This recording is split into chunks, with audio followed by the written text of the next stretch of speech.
అందరికీ నమస్తే. నేను మీ తేజ్ని. ఇవాల్టి స్పెషల్ కమ్మనైన పప్పుచారు ఎలా ప్రిపేర్ చేసుకోవాలో చూద్దాము.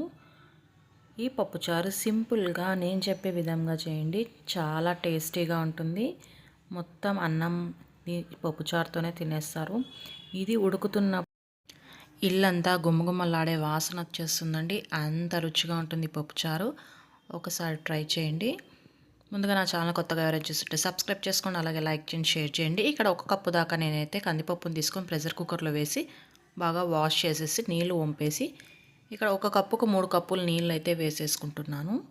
పప్పును మెత్తగా ఉడికించుకుంటేనే పప్పు చారుకు బాగుంటుంది. అలాగే కొద్దిగా పసుపు, అలాగే హాఫ్ ఆనియన్ కట్ చేసిండేది వేసుకుందాము. అలాగే 1 టమోటా పెద్ద ముక్కలుగా కట్ చేసి వేసుకొని కొద్దిగా కరివేపాకు వేసి నేనైతే ఇక్కడ 3-4 విజిల్స్ అయితే పెట్టేసుకుంటున్నాను పప్పు ఉడకడానికి.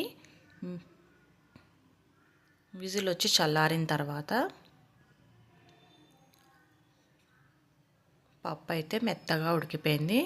ఇందులోని నీళ్ళన్నీ ఒక గిన్నెలోకి అయితే వంపేసుకుందాము. ఇలా వంపిన తర్వాత పప్పు గిత్తి తీసుకొని పప్పును మొత్తం మెత్తగా రుద్దేసుకోవాలండి.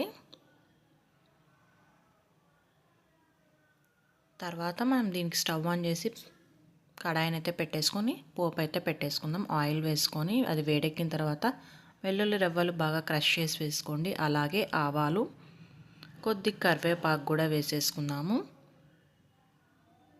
అలాగే ఇంకొక హాఫ్ ఆనియన్ అయితే ఇక్కడ వేసుకుందాం. తర్వాతలో హాఫ్ ఆనియన్ మనం పప్పు ఉడికేటప్పుడు వేసినాం. హాఫ్ ఆనియన్ ఇప్పుడు వేసుకొని కాస్త ఆనియన్ మగ్గిన తర్వాత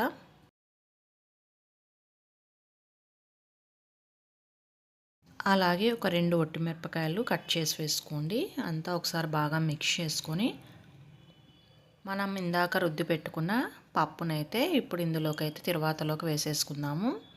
అంతా ఒకసారి బాగా కలిపేసుకుందాం. అడుగున ఏమైనా పప్పు గట్టిగా నిలబడి ఉంటుంది కాబట్టి ఇలా పోపులోకి అంతా మన కందిపప్పును అయితే వేసేసి కుక్కర్లో కొద్దిగా వాటర్ని అయితే తిప్పి వేసుకుందాము.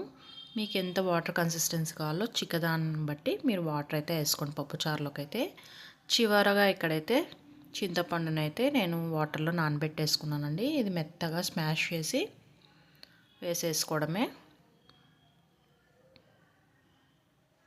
ఇది ఇప్పుడు ఇందులోకి అయితే తగినంత సాల్ట్ అయితే యాడ్ చేసుకుందాము. నేను ఇక్కడ 1.5 టేబుల్ స్పూన్ దాకా సాల్ట్ని అయితే వేసుకున్నాను.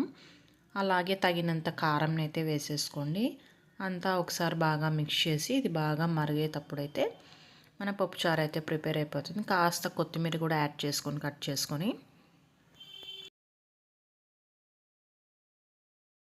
ఇప్పుడైతే మన పప్పుచారు బాగా ఉడికిపోతుంది. ఇల్లంతా గుమగుమలాడే పప్పుచారు సువాసనతో నిండిపోయింది. అంత రుచిగా ఉంటుందండి. అంతా ఒక బౌల్లోకి అయితే వేసేసుకుందాము.